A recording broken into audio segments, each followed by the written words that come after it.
आज इस संसद घेराव के लिए मैं विशेष तौर से शुभकामनाएं देता हूं। वो आगाज जो आपने किया, वो बिगुल जो आपने बजाया है, संघर्ष का वो ऐलान जो आपने संसद के पटल पर किया, हमें इस संघर्ष को एक एक मोहल्ले, एक एक प्रांत, एक एक जिले, एक एक ब्लॉक, एक एक तहसील मुख्यालय तक लेकर जाना। हम मोदी सरकार के विरोध में, नीता जी और हम सब आज महिलाओं की आवाज उठाने के लिए इसलिए नहीं खड़े क्योंकि हम एक भिन्न राजनीतिक दल से, बल्कि आज मोदी सरकार का सबसे बड़ा कोई निशाना है, मोदी सरकार में उत्पीड़न का सबसे बड़ा कोई शिकार है, कोई वर्ग जिसको दबाया और कुचला गया है, तो वो जाति और धर्म से उठकर, वो इलाकावाद से और क्षेत्रवाद से उठकर इस देश की बेटियां और इस देश की महिलाएं, नीता जी आपको याद होगा, मैं और आप अनेकों बार आए। ये वही जगह है जहां बृजभूषण सिंह की सताई हुई। इसी जगह पर हमारी पहलवान बेटियां महीनों तक तड़पती रही।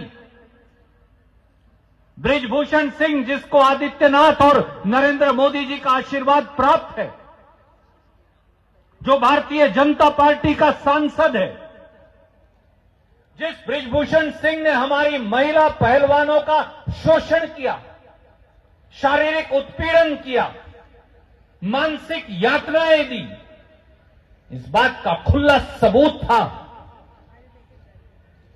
यह बात बिल्कुल साफ थी।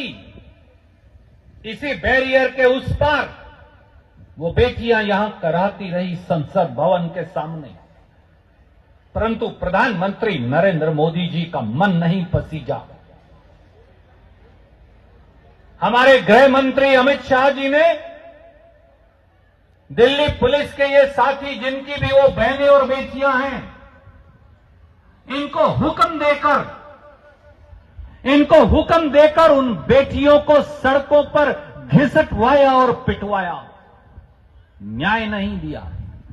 बृजभूषण सिंह को पार्टी से निकाला नहीं। वो लोग जो बलात्कारी हैं, वो लोग जो बेटियों का शोषण करते हैं, वो लोग जो महिलाओं के साथ अनाचार और अत्याचार करते हैं, वो लोग जो भाजपा के सिंबल पर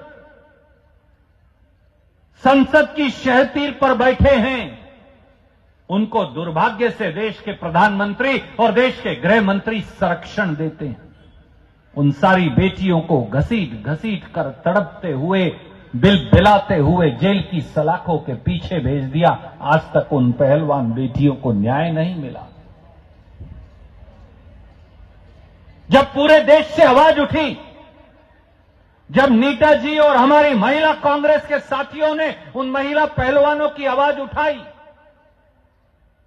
जब प्रियंका गांधी जी उनको सुबह सुबह मिलने आई चुनाव छोड़कर, जब राहुल गांधी जी ने उनकी आवाज का आगाज किया, तो एक झूठी कमेटी का गठन कर दिया गया और आज तक उस कमेटी की रिपोर्ट का क्या हुआ किसी को मालूम नहीं। बृजभूषण सिंह आज भी उन बेटियों की अस्मत को ललकारता है, वो भारत मां की अस्मत को ललकारते हैं। साथियों, ये वो लोग हैं, महिला कांग्रेस की नेत्रियों, महिला कांग्रेस के कार्यकर्ताओं, मेरी बहनों, ये वो लोग हैं जो एक दलित की बेटी को बलात्कार कर उत्तर प्रदेश में रातों रात बगैर संस्कार के जला देते हैं। और जब राहुल जी, प्रियंका जी जाना चाहते हैं उत्तर प्रदेश के उस गांव में, उस दलित बेटी के पिता के और मां के आंसू पहुंचने के लिए, नीता जी उनके साथ थी, मुझे आज भी याद है, हम सब साथ थे। तो उत्तर प्रदेश में खुद राहुल गांधी जी के ऊपर पुलिस की लाठियां और जोर जबरदस्ती का दुरुपयोग किया जाता है। क्या उससे सेनगर के पाप छुप जाएंगे? मोदी जी, क्या भारतीय जनता पार्टी के नेता सेनगर के पाप छुप जाएंगे? क्या उस दलित बेटी को इंसाफ मिला?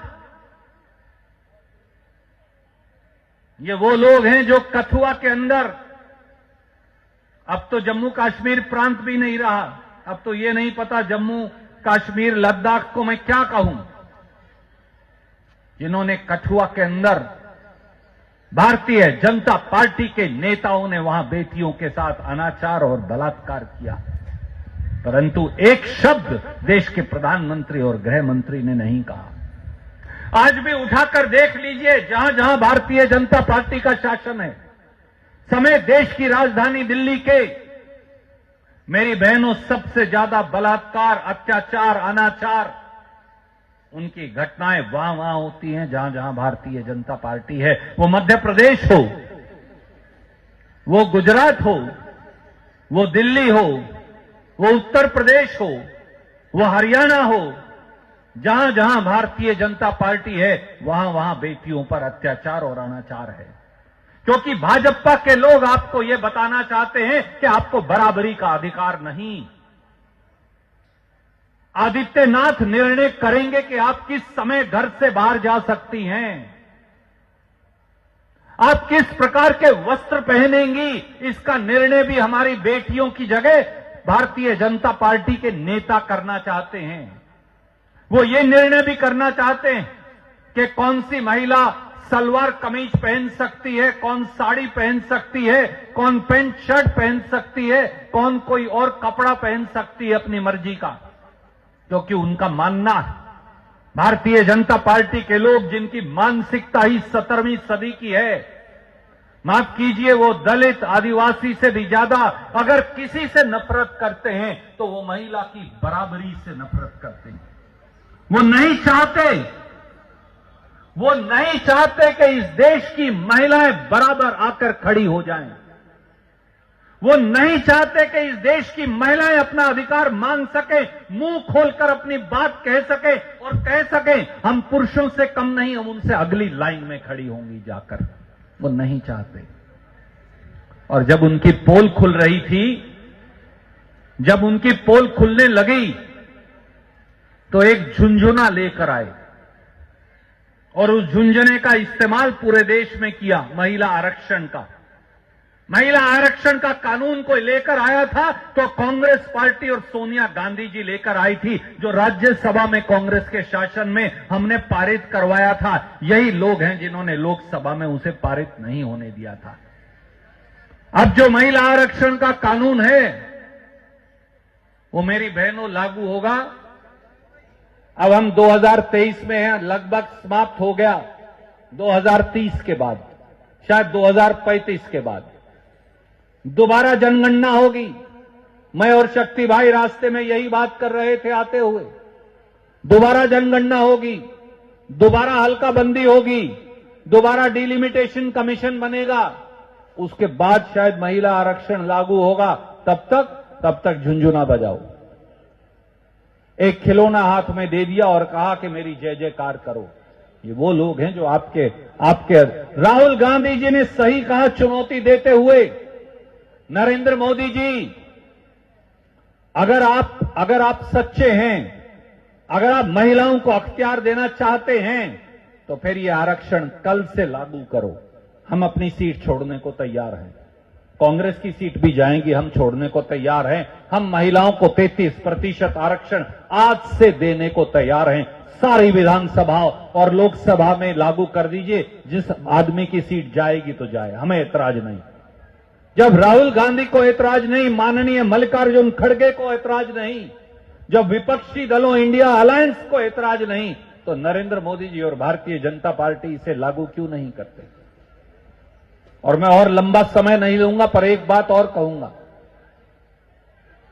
महिला इस देश को भी चलाती हैं और घर को भी चलाती हैं, और आज सबसे ज्यादा कोई पिस रहा है तो महिलाएं, क्योंकि महंगाई की बार भी वो उससे जूझ रही।